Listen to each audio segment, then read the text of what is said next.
Hi everyone, Miranda here. So today I have two reviews to give. One is on Every Breath by Marney, and the second is on Every Word by Marney. The first and second book in Marney's Every series. I love Marney because I love that she's an Australian author and that she's a Melburnian as well, like me. Nowadays, you know, a lot of the authors that I have on my bookshelf are not like Australian, they're American.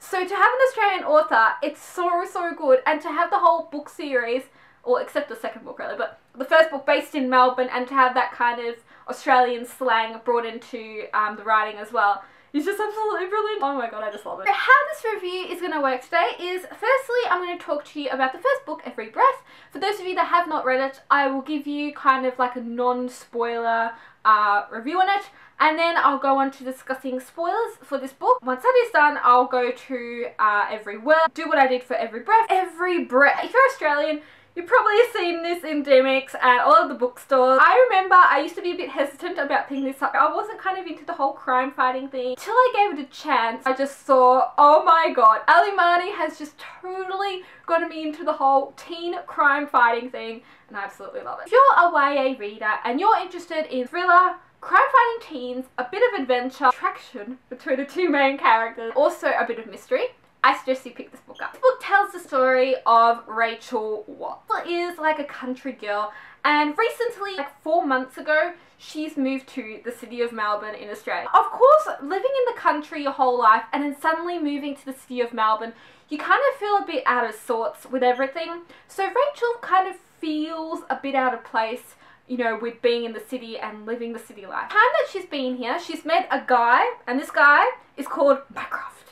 Well, we call him Mycroft, but his actual name's James. James is, oh my god, like, I didn't like him at the beginning of this book, but I kind of took a warming to him. He's the main guy character, he's Rachel's best friend, and also neighbour, and he has this major passion for forensics. The story basically begins after the two of them find homeless Dave, this homeless guy that they've been helping, dead in front of Melbourne Zoo. James then becomes just totally obsessed with this because you know how he likes forensics, and wants to take matters and solving this case into his own hands. This is just a brilliant read. For me, it warmed up about halfway through. After halfway, I absolutely could not put this book down. It's not like a lovey-dovey read. Love between the two main characters, it's there, but it's got a good amount of it mixed in. It flows well, the dialogue's really natural, and I recommend that you all pick this book up. Make sure you pick this book up. That's the end for the non-spoiler section. If you do not want to be spoiled, click out.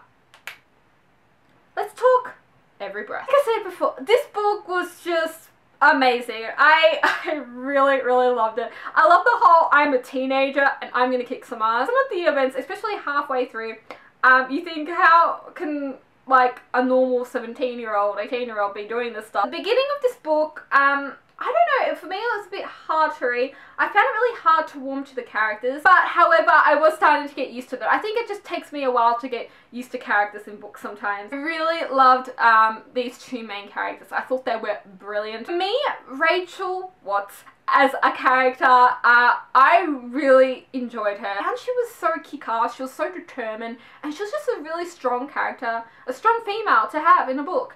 And I think you just need that in YA books because, you know, if you have like a female that's like, you don't want to even go there. Say the same for Mycroft, James. I really enjoyed him as a character. At the beginning, I found he was just so mysterious. Like, you didn't know two things about him. And I don't think even Rachel knew much about him.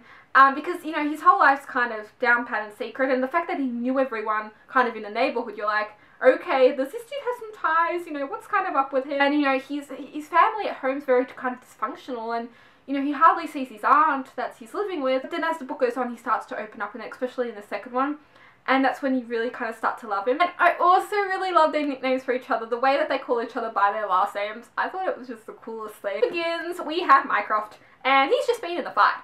And I think, like I said before, that just raises this whole serious factor and kind of bad boy factor in a way. Rachel's kind of doing him up and kind of, you know, the line. I don't know why I love this line.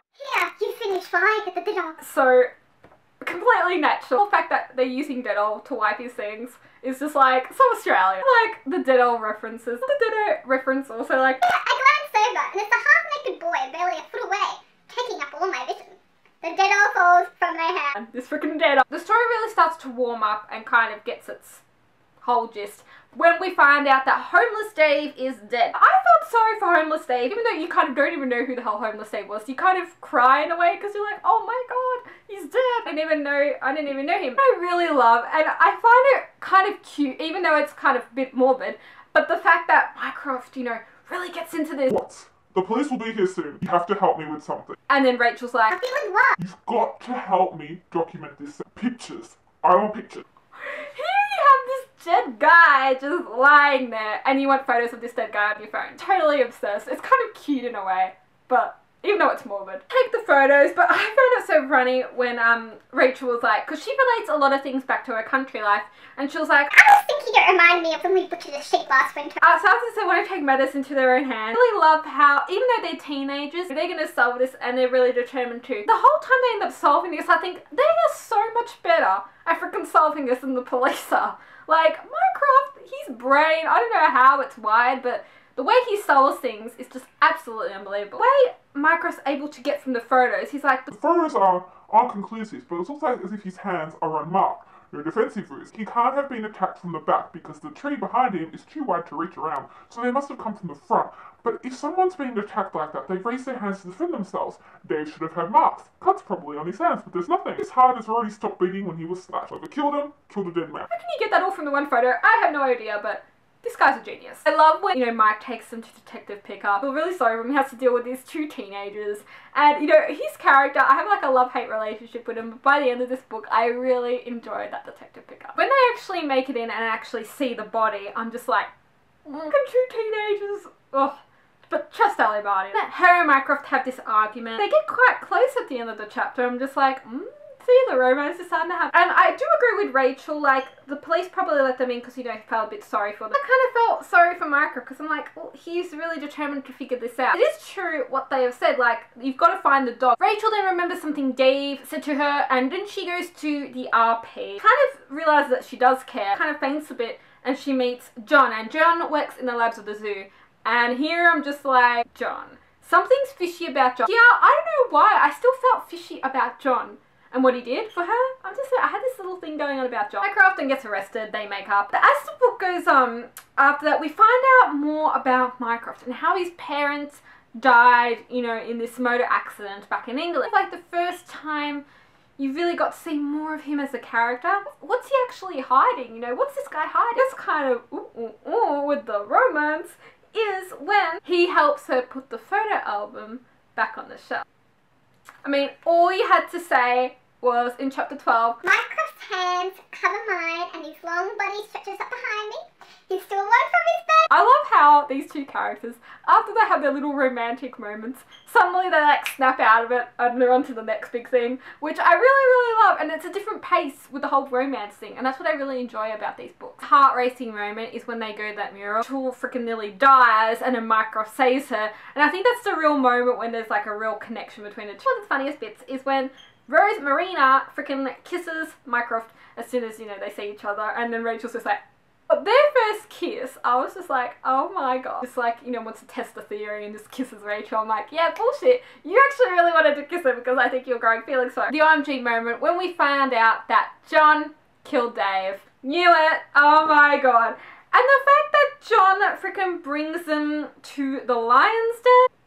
Is this guy really serious? He wants to kill these two teenagers in the lion's den. What the fuck? And then it was so sad because, you know, it's starting to get hurt. They're trying to climb the fence and it's all going on. Rachel kind of kicks some masks and waves her hands in front of the security camera. At the very end of this, both of them get together. Hallelujah, these two are meant for each other. Rachel finally came to terms where this is where I live now, and she was happy about living in Melbourne, which I really enjoyed. Those are some of the highlights for me in this book. It was a fantastic book. Every word for being the sequel, I just highly loved. I thought this sequel was really good. You know how usually the second book's a bit of a downer? This book was not a downer. This book was just as good as the first book. For those of you that have not read every word, I'll give you like a little non-spoiler review. James has left for London to investigate a car accident, similar to the one that killed his parents 7 years ago. Without saying goodbye to Rachel, Watts, his partner in crime, Rachel is furious and worried about his strange behaviour. Not that Mycroft's ever exactly normal, he's not. But London is the scene of so many of his nightmares, so Rachel jumps on the plane to follow him and lands straight in a whole new storm of trouble. The theft of a copy of Shakespeare's First Folio, possible murder of a rare book conservator, and the death of Mycroft's parents. Can What's Up Mycroft make sense of the three events, or will she lose him forever? It's more kind of a bit full on as the first one. The ending to this book is actually kind of like a little bit of a cliffhanger to the third book, more than the first book linked into this book. Make sure to go pick this up if you sound interested. If you don't want to be spoiled, click out.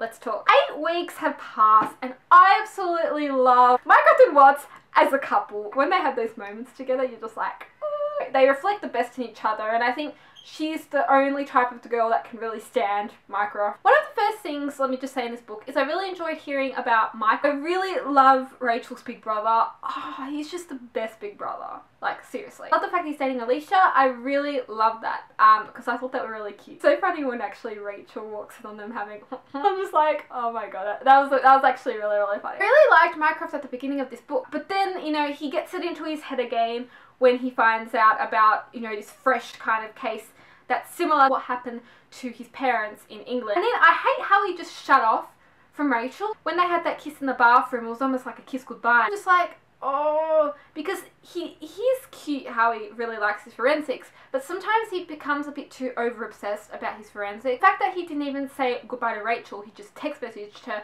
I'm just like, hell, if you really like this girl, you know, you would do more than just text message her. You actually call her or tell her face-to-face beforehand. I really think he should have done that, but then I guess that's part of his character and what we kind of get used to when reading these books. I find it so cheeky of Rachel when she ends up going to London with Alicia. Trust Rachel. Randomly, spirit of the last moment, get on a plane and go to him. When he kind of sees her and they see each other, I was really pissed off at him. I was actually really pissed off at Mycroft for most of this book. The fact that he didn't open up till the end of it. Especially when he saw her, he's just like, the fuck. Really liked how they solved the case in this.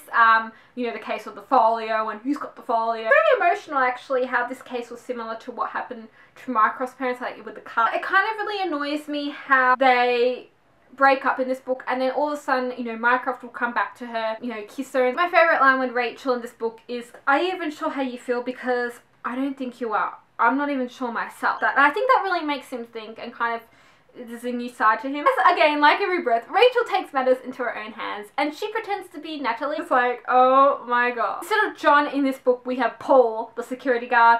And when they freaking get into a fight and then Rachel, you know, dislocates her knee and shit, I'm just like, oh my gosh. And when Rachel gets kidnapped, I'm like, Marney has taken this book to a whole new level. You know, these kidnappers are all after the folio and it's like, who the freaking hell has the folio? But my favourite part would be when they do that whole bomb thing in the microwave and how it blows everything up. I think it's completely wicked. And then, you know, it's a bit like a Hollywood moment. Like, I saw it as a movie in my head when we're trying to get to the van and stuff like that and Rachel's just shooting with the gun and then the colonels all like, oh. I have no idea how Rachel is still moving with having her fingers broken and also her leg. I mean, hell, I think the moment that I'm like, OMG, which I can see this happening in every move, is when Weil, you know, is kind of after them and wants to find them after what happened. Oh, how freaky. And the fact that Mycroft still keeps that side up, I'm just like, dude, you serious? The real cliffhanger is when we find out that the colonel is the one that killed Mycroft's parents, and you're just like, oh my god, what the hell was Mycroft's dad involved in? Which we don't find out till the end of this book. He was involved in the British intelligence, and I'm just like, oh, you know, this is totally good for the third book and I cannot wait. Thank you so much for Ellie and Marney for writing these two fabulous books. They're both brilliant. I love them and I cannot wait for every move. Thank you also to Ellie and Marney for the awesome every word swag. I have a badge hanging up there. And also for your autographed here for every word. And thank you so much, Miranda. Hope you enjoyed this review. Thank you so much for watching. See ya.